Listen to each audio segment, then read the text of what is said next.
Crypto moves at warp speed, often leaving us swimming in data. It's easy to feel overwhelmed, but what if you could cut through all that chaos, filter out the noise, and find the truly significant signals for a single asset?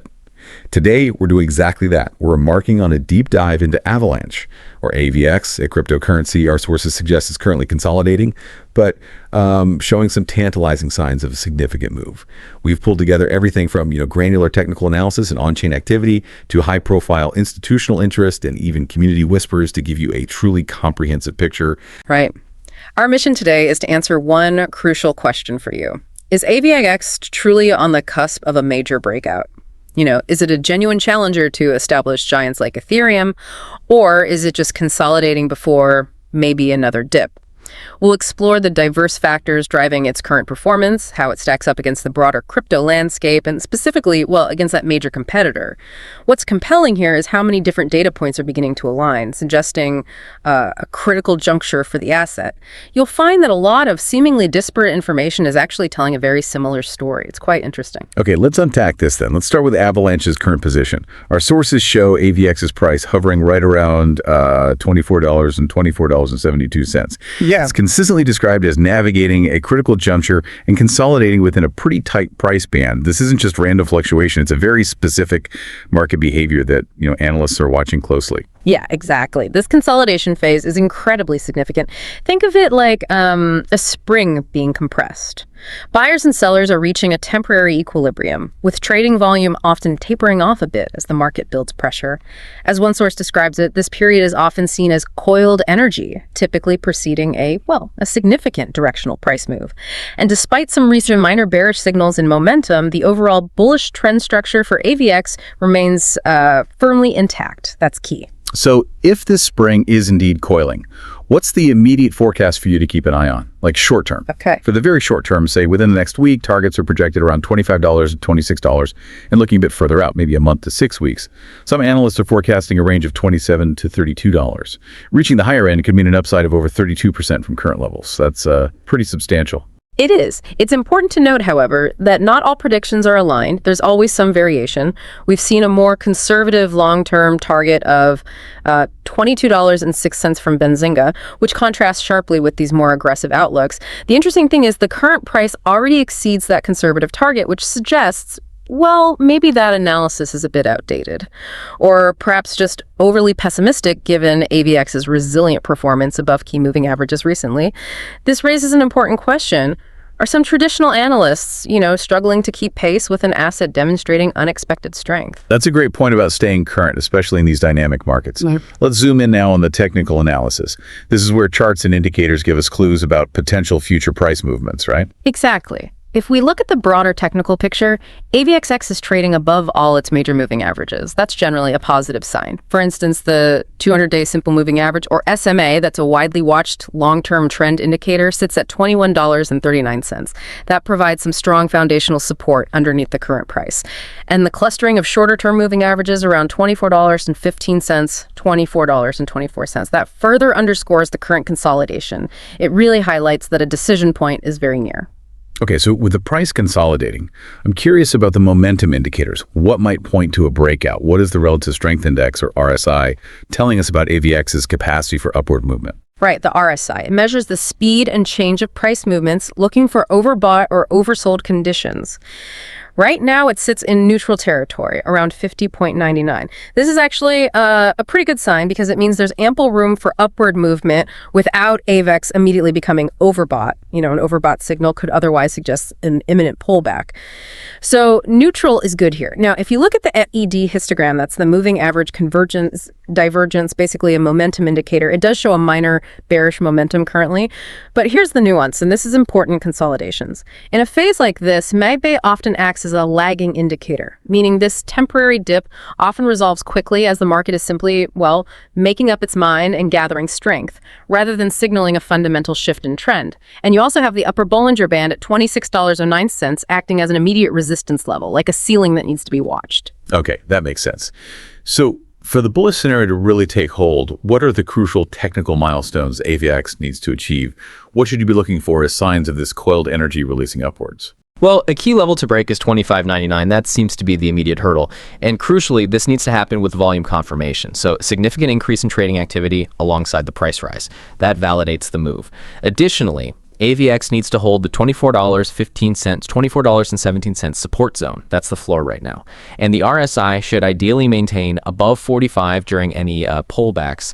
If these conditions are met, the first target would likely be $27, potentially extending up towards $32, bringing it closer to that 52-week high of $44.05. Got it. And on the flip side, what are the bearish risks? Because in crypto, it's always crucial to consider both sides of the coin. What should people be aware of? Absolutely. Always. Should AVAX fail to hold those current support levels we just mentioned, the immediate downside target is probably around $22.19, which aligns nicely with the lower Bollinger Band. A decisive break below this, especially if it happens with increased volume and the RSI falling below 40, that would invalidate the current bullish structure. It would signal a clear shift in market sentiment, potentially leading AVAX down towards that $18.50 level mentioned in some of those more conservative predictions. Okay, so moving beyond the technical charts now, let's look at the actual activity and utility on the Avalanche network itself. Our sources highlight some truly remarkable growth here, showing that there's real work being done under the hood, not just speculative trading. Yeah, this part is pretty fascinating. One striking observation is the surge in on-chain activity. Get this. One source reports the network processed 11.9 million transactions over the past week alone. That's a substantial 66% surge. Another specifies 1.5 million daily transactions back in August 2025, marking a massive 493% quarter-over-quarter increase. These aren't small numbers. This indicates a significant network adoption and usage for Avalanche, which remember is a layer 1 blockchain. It's a foundational network like Ethereum, supporting decentralized applications directly. So that usage is key. That's an impressive surge in transactions, really is. But is this purely organic growth, or are there specific network enhancements Avalanche has implemented, things that are actively attracting this new activity? It's definitely a combination, but strategic engineering is clearly at play here. The Octane upgrades significantly reduced transaction fees by, 42.7%? And then the Edna upgrade slashed fees even further by over 90%. Huge reductions. These fee reductions have been pivotal in driving mass adoption, particularly for decentralized finance or DeFi platforms like Trader Joe and Aave, and even, interestingly, in things like meme coin speculation. Lower fees make all sorts of activity more viable. This leads us to consider how crucial is a competitive, and I mean significantly low, fee structure for broad user engagement and attracting new projects. It seems to be a make or break factor. Right. So if transactions are way up and fees are way down, does that mean higher transaction counts directly translate to greater demand for AVAX itself? Since it's used for network fees and staking, it sounds like a foundational utility is really at work here. Precisely. That's the economic loop. This underlying utility is further underscored by the Avalanche Foundation's announcement on September 2nd. They announced the network has surpassed 4 billion lifetime transactions. 4 billion. This is a significant milestone that solidifies its position as one of the most active layer ones in the crypto space. It reflects a deep level of practical application that can genuinely support its price resilience rather than just, speculative interest alone. And it's not just individual users driving this, is it? The institutional landscape is also increasingly embracing Avalanche. Our sources point to some compelling validation from major players that could significantly shape its future. Big names. Indeed. This is where things get really interesting for long-term potential. We're seeing BlackRock and VanEck. They're launching real-world asset, or RWA-focused funds that actually incorporate Avalanche projects. That signals a broader institutional embrace.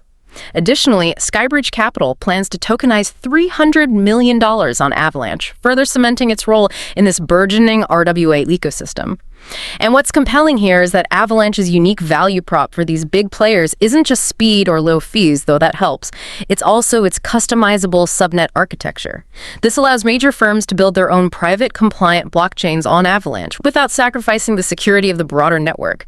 This permissioned innovation approach seems to be exactly why these major players are choosing AVX. We're talking about established heritage brands and even governments engaging with Avalanche. That sounds like a potential game changer for mainstream adoption, taking crypto way beyond its initial niche. Absolutely. This is where the long-term potential truly shines. Avalanche has secured partnerships with really diverse entities.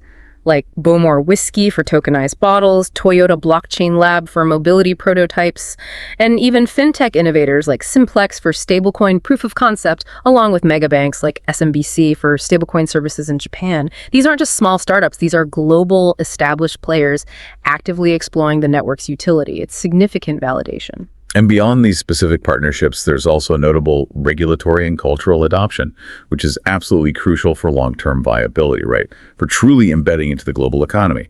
Totally crucial. And yes, we see that too.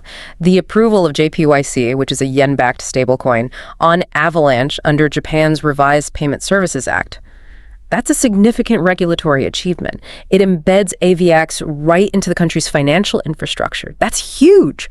Furthermore, FIFA's decision to launch its dedicated blockchain on Avalanche, choosing it for its speed and customizable architecture, exemplifies why such varied organizations are experimenting with the protocol. It just highlights the practical adaptability of the network in real-world applications, showing its flexibility for different needs. Okay, now let's put Avalanche side by side with the reigning champion in smart contracts, Ethereum. Our sources provide a fascinating head-to-head comparison, highlighting both Avalanche's strengths and, well, the challenges it still faces. Right, the big comparison. Avalanche launched back in 2020 specifically to offer solutions to Ethereum's historical challenges, mainly high fees and slow transaction times. What's crucial here is Avalanche's unique architecture. It's designed for specialized efficiency by essentially dividing tasks across 3 separate blockchains. You have the X-chain for asset transfers, the P-chain managing validators and staking, and most importantly, the C-Chain, which is fully compatible with Ethereum. This is key. It means developers can easily migrate their decentralized applications, or DApps, the core of DeFi and NFTs, directly onto Avalanche. They can leverage its speed and lower fees while still being able to connect to the wider Ethereum ecosystem. Best of both worlds, in theory. So in terms of sheer speed and transaction cost, Avalanche appears to have a distinct technical advantage then. It seems to have addressed those core Ethereum issues head on. That's correct. Technically, yes. According to company data, Avalanche boasts the capacity to handle up to 6,500 transactions per second. 6,500. Compare that to Ethereum, which currently processes around 15 TPS. 15. Yeah. That's the difference between basically instant confirmation and potentially waiting minutes or even hours during peak network activity. It's a huge factor for everyday usability. Even with Ethereum 2.0 upgrades, which are still, years from full implementation, the estimated 100,000 TPS would still leave Avalanche with a significant speed advantage today. Moreover, the average transaction fee for Avalanche is remarkably low, around $0.08. 8 cents. Meanwhile, Ethereum's typically hovers around $1.50, sometimes much higher. $1.50 versus 8 cents. Exactly. This leads us to consider the practical implications of such a vast difference in speed and cost for widespread user adoption. Which one will users truly gravitate towards for daily activities? It's a fair question. Despite these impressive technical wins, Ethereum still largely dominates in other critical areas, doesn't it? It's not just about raw specs. Network effects often play a bigger role. Oh, absolutely. Yes, Ethereum benefits immensely from its first mover advantage. It laid the groundwork. It was the foundation for most popular NFTs and DeFi applications. It commands a market cap exceeding $190 billion. And as of September 2023, it supports over 1 million transactions per day. That's massive scale. Avalanche, while popular and growing, lags behind with a market cap of just over $6 billion and supports around 150,000 transactions daily. Significant, but still much smaller. Furthermore, when we consider decentralization, a core tenet of crypto Ethereum boasts over 900,000 node operators compared to Avalanche's roughly 1,300. That's a substantial difference in network distribution and arguably security through decentralization. Okay, so even with Avalanche's impressive technical strides and adoption wins, it's still a very steep climb to actually surpass Ethereum, as some claim. The gap seems significant in these other metrics. Indeed, a very steep climb. Ethereum's deeply entrenched user base, its mature DeFi ecosystem, its dominance in the NFT space, it all makes it an incredibly formidable leader. While smaller cryptocurrencies like AVAX inherently offer higher percentage growth potential due to their lower market capitalization, the path to actually unseating Ethereum from its top spot remains a significant challenge, mainly because of those established network effects. It's just a very different battle when you're going against a network that has become the de facto industry standard for so many things. Right. Okay. Moving beyond the institutional analyses and the technicals, let's get into the heart of community discussions. Our deep dive also included a look at platforms like Reddit. What's the general pulse there regarding AVX's investment potential? What are people actually saying? Well, it's Reddit, so the sentiment is certainly varied. It oscillates, from highly optimistic to cautiously critical, but generally it leans bullish. Some users view current prices as a steal or fire sale territory. You see quite a bit of that.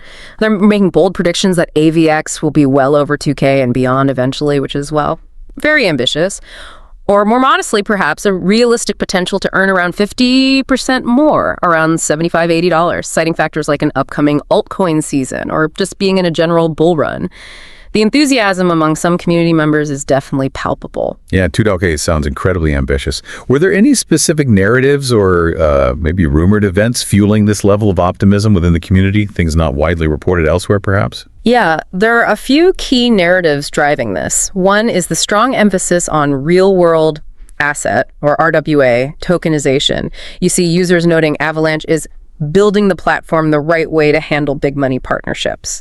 That's a recurring theme. Some community members even claim, and again, this is community chatter from our sources, that the CEO of Avalanche confirmed working with the Trump administration and that government projects like the California DMV are in the works, positioning Avalanche as the layer zero for America. Very strong claims there. Others point to something called an AVAX 9000 upgrade, supposedly scheduled for December 16th, as a catalyst that's setting the stage for a massive 2025. Okay, well, so some big claims floated around. It's important, like you said, to remember these are circulating within the community. But surely not everyone in the community is swept up in that level of bullish sentiment. There must have been some voices of caution, too. It's rarely a unanimous chorus in crypto. That's right. Definitely not unanimous. Some users express a more reserved view, a bit more skeptical. One interesting perspective was that the more real-world utility something has, the slower it grows. Kind of counterintuitive. They observe that AVX's price action has been, quote, lame compared to AVL less useful projects. And they attribute this to a perceived loss of luster to the high-volume traders, who they believe are the ones driving prices to those extreme levels seen in, say, meme coins. This really raises an important question, doesn't it, about how fundamental utility is often weighed against speculative appeal in crypto markets.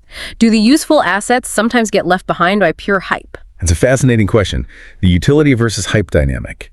So after this really comprehensive deep dive covering technicals, fundamentals, institutions, community, everything, if you're considering engaging with AVX, what are the actionable insights? What about entry strategies? And crucially, risk management? How can you approach this information intelligently? Okay, boiling it down.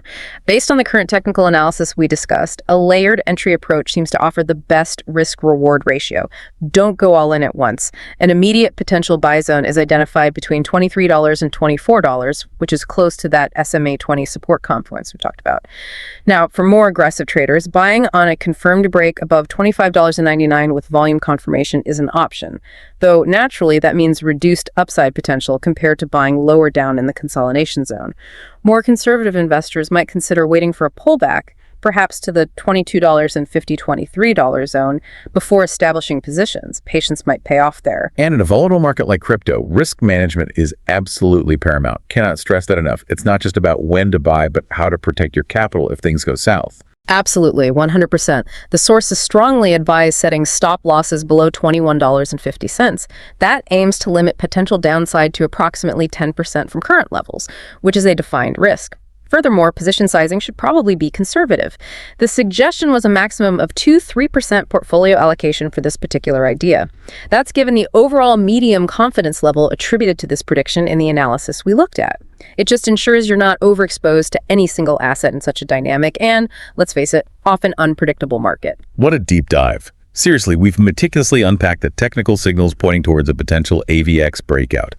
We've explored the significant on-chain activity, those high-profile institutional partnerships, and compared Avalanche's impressive capabilities head-to-head with the giant, Ethereum. Lots covered. Yeah, we've seen how Avalanche's foundational upgrades have dramatically cut fees and boosted transactions, attracting major players from FIFA to BlackRock, really driven by its unique architecture.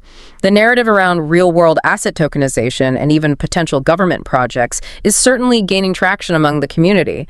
Though, as we heard from Reddit, some of those price predictions remain highly speculative, to say the least. So what does this all mean for you as you navigate this dynamic market? Where does this leave AVAX?